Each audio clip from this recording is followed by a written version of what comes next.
प्रश्न सर आपसे है, जो प्रचलित धार्मिक विवाद चलते हैं, उस संदर्भ में है। जैसे आप देखेंगे ईरान हो गया, पाकिस्तान हो गया, अफ़गानिस्तान हो गया, बांग्लादेश हो गया। आज से हज़ार साल पहले की अगर बात कही जाए, तो पाकिस्तान, अफ़गानिस्तान, बांग्लादेश यहाँ पे हिंदू थे। ईरान में जो है पारसी थे। अगर आप बात करेंगे तुर्की की या फिर बात करेंगे आप मिस्र की, तो वहाँ भी जो है गैर इस्लामिक लोग रहते थे। आज पूरी तरीके से ये इस्लामिक हो चुका है।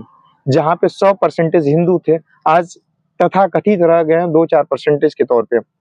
तो क्या भारत में भी ऐसी संकट आएगी धार्मिक स्तर पे? अगर आप विस्तारवादी हैं और आपको लगता है कि आपका ही धर्म जो है महान है जी। और अगला जो है आपका विरोध नहीं कर रहा है, तो निश्चित रूप से भारत में भी यही होगा। ये तो सर उदाहरण है ना जो मैं आपको बताया। तो वो उदाहरण क्या भारत में एक भविष्य के संकट के रूप में दिख रहा है क्या? बिल्कुल, अगर कोई विस्तारवादी धार्मिक कट्टरपंथी नेता अपने धर्म का विस्तार करना चाहता है और आप उसका प्रतिरोध नहीं करने में सक्षम हैं, तो आपका धर्म जो है अस्तित्व की लड़ाई के लिए मजबूर है। अगर आप शस्त्र नहीं उठाते हैं, आप शास्त्र नहीं उठाते हैं, तो निश्चित रूप से हिंदू धर्म का सफाया पूरे विश्व से हो जाएगा। मैंने शस्त्र और शास्त्र दोनों को उठाने की बात कही है। हम बड़ी-बड़ी विज्ञान की किताबों को पढ़ते हैं, पर क्या हमारे विद्यालय, महाविद्यालय या जो भी शिक्षण संस्थान है, वहाँ पे वेद, उपनिषद को पढ़ाया जाता है? हम अपने अतीत से परिचित हैं, हमारा अतीत कैसा था? हमारे यहाँ जो आक्रांता आए, उनको इतिहास में महान बना दिया गया। जी। और जो यहाँ की ज़मीन को, यहाँ की संस्कृति को बचाने के लिए लड़े, उनके बारे में हमारा इतिहास कुछ कहता ही नहीं है। तो निश्चित रूप से एक षड्यंत्र ही तो है, जो कि हमारे लोगों को जो भारत में निवास करने वाले लोग हैं, इनके दिमाग को पूरी तरीके से बदल दिया है। तो ये लोगों के अंदर जो डर है वो जायज़ है, आपके कहने के हिसाब से? बिल्कुल जायज़ है। अगर जो प्रचलित धर्म की बात करें, तो प्रचलित धर्म के अनुसार हिंदू धर्म संकट में है। और वास्तविक धर्म के हिसाब से अगर बात करें, तो मनु के पुत्र मानव हैं। मानव किसी भी रूप में रहे, हिंदू रूप में रहे, मुस्लिम रूप में रहे, किसी भी रूप में रहे, मानव है तो धर्म है।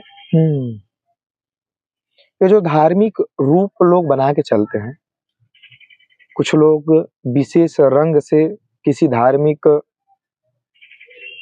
तौर पे पहचान के रूप में दिखाने की कोशिश करते हैं। जैसे हरा रंग जो है इस्लाम का हो गया, भगवा रंग हिंदू का हो गया और सिख का जो है ब्लू रंग हो गया। निश्चित रूप से मूर्खता है। मूर्खता है। ये मूर्खता है। रंग तो सभी के हैं। अगर केसरिया रंग से किसी को नफरत है, तो निश्चित रूप से हर वो केसरी चीज छोड़ देना चाहिए जो केसरिया रंग का है। अगर किसी को हरे रंग से नफरत है, तो हर हरी चीज से परहेज करना चाहिए। जो वेशभूषा बनाते हैं, जैसे वेशभूषा मैंने कहा कि एक राजनीति से प्रेरित एक मैंने कहा प्रचलित धर्म है। धर्म दिखावा करने की बात नहीं होती। धर्म एक आंतरिक भावना है।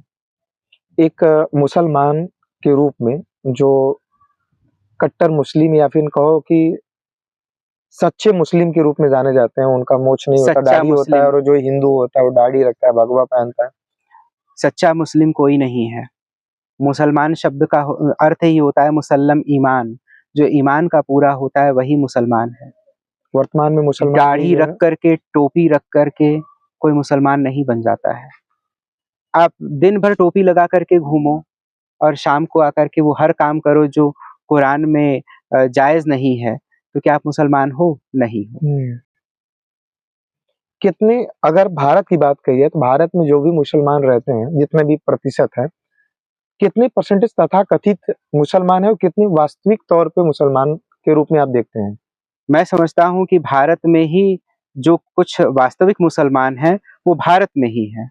अब प्रतिशतता के लिए तो सर्वे करना पड़ेगा, लेकिन हाँ, पूरे विश्व में अगर मुसलमान बिरादरी की बात की जाए, तो भारत में ही कुछ उदार मुसलमान निवास करते हैं। अगर कोई कट्टर है, तो निश्चित रूप से वो मुसलमान नहीं है। अगर कोई हिंदू कट्टर है, तो निश्चित रूप से वो हिंदू नहीं है। कट्टरता जो है, वो धर्म के स्वरूप का लोप कर देती है। कट्टरता केवल नफरत फैलाती है और हिंसा फैलाती है। और किसी भी धर्म में यदि कट्टरता है और धर्म के नाम पे हिंसा होती है, तो धर्म जो है, धर्म नहीं है, बल्कि अधर्म की पराकाष्ठा है।